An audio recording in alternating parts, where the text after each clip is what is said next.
Hello everybody, my name's Star Raptor and this is my spoiler-free review for Suicide Squad. Now this is the third entry in the DC Cinematic Universe. First off, we had Man of Steel, then we had Batman v Superman, and unfortunately Batman v Superman got a lot of mixed reviews, so everybody was looking forward to this film as being the one film that would raise DC's cinematic universe up to the level of Marvel. And does this movie do that? Quick answer is no, unfortunately. So getting into the plot without giving away too much, we have a group of these bad people that have been rounded up to kind of take the mantle to taking on and dishing out justice. And we have quite a few characters such as Harley Quinn, we have Deadshot, we have Killer Croc, we have Captain Boomerang, we have Diablo, and they're led by this character named Rick Flag, who kind of keeps them in order. So getting into what I thought about the movie, starting off with some positive things. First off, I really like the tone of this movie. First off, it's got this like really fun kind of atmosphere around it.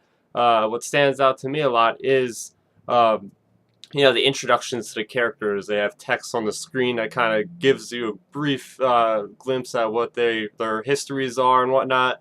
Then we also have a badass soundtrack. Now this soundtrack is great. It has music from all the different decades, all different genres: rap, rock, hip hop. We have it all, and it's really, really well done. How it's put on top of certain scenes and everything.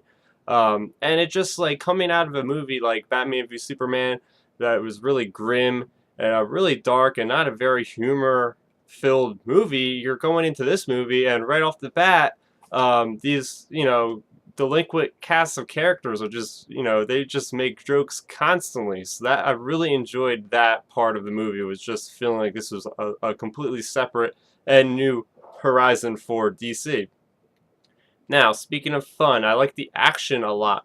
The action was, throughout the movie, very consistent. You have all these different types of characters. A guy that, can control flames. A girl that cuts people and gets a demon sword. The soul's to go into a sword. You got Margot Robbie's character, Harley Quinn, just going around hitting people on the head with a bat, shooting them in the face. You got Deadshot, who is the, #1 assassin in the world. Killer Croc is just like throwing people around. So you got a mixture of combat styles, which definitely helps with keeping things fresh. And finally, the best thing about the movie was the acting portrayed by both Margot Robbie as Harley Quinn and Will Smith as Deadshot. They were by far the best thing about the movie. So you have a character that's never been on the live action screen before, and Harley Quinn.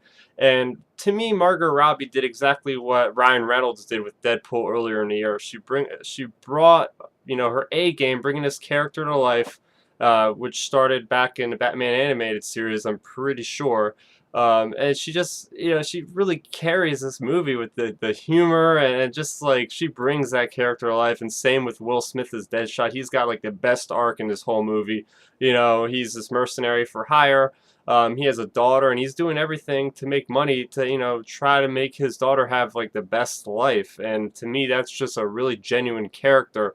And this movie basically focuses on those two characters for the most part.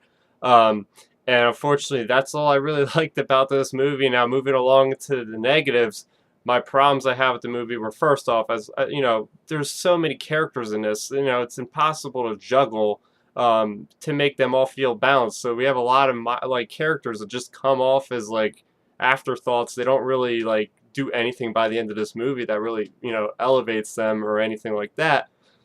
And this is unfortunate because we had movies like, looking at the Marvel Universe, we have the Avengers movies where, they had their separate standalone movies before they came together to make the Avengers movies. I feel like they should have done that with this movie. Like maybe had like a Joker and Harley Quinn movie first, and then, have her fit into Suicide Squad. Same with Deadshot. Have some kind of Deadshot movie first, because I could see Will Smith playing just carrying a movie by himself. I haven't seen Will Smith this good in a long time, but again, I'm getting away from myself. So yes, too many characters that weren't just focused on Another thing that I didn't really like is just the movie felt like really bland as far as the environment goes. Like they were either in a prison or they were in, Midway City, which is just dark and drab.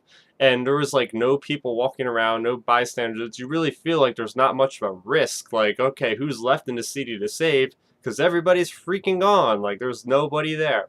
And another thing, which was huge in my book, was Joker. He felt wasted in this movie. I mean, going up to this movie, we see the commercials and they're showcasing the Joker, and we all think like, oh, this is gonna be like the big villain of this movie. And guys, unfortunately, he gets like maybe less than 10 minutes of screen time.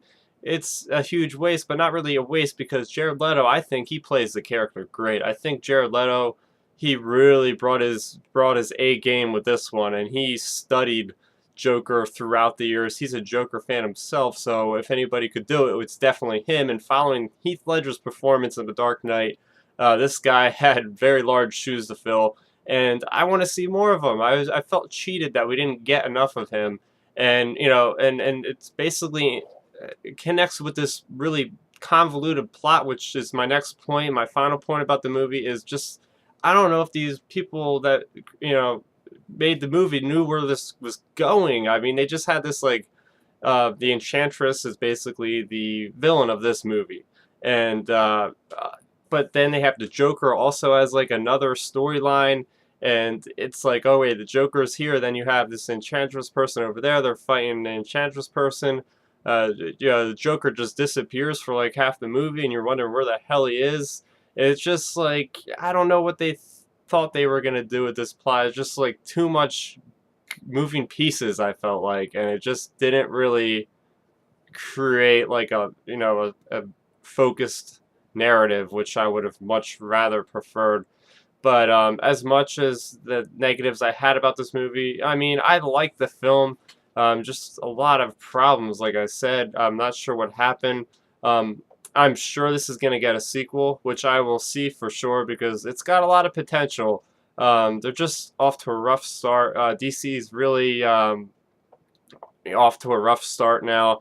I'm really hoping that the Wonder Woman movie coming out in June 2017 really like brings them up a little bit. But as far as that is concerned, that is my review. Guys, feel free to sound off in the comment section below. Did you agree with a lot of my criticisms? What did you like about this movie? How did you think Jared Leto and Margot Robbie and Will Smith did in their roles? Let me know down in the comment section below. Feel free to hit that like symbol, and thanks for watching. Bye-bye, guys.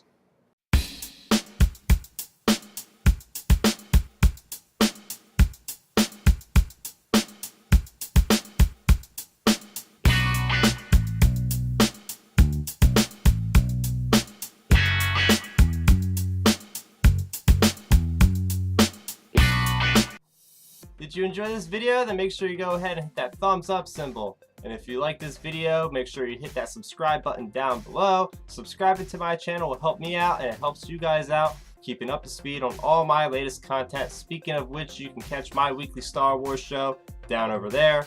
You can see a recent review I've done over there, and you can follow me on social media, Twitter @StarRaptor, as well as Facebook.com/StarRaptor.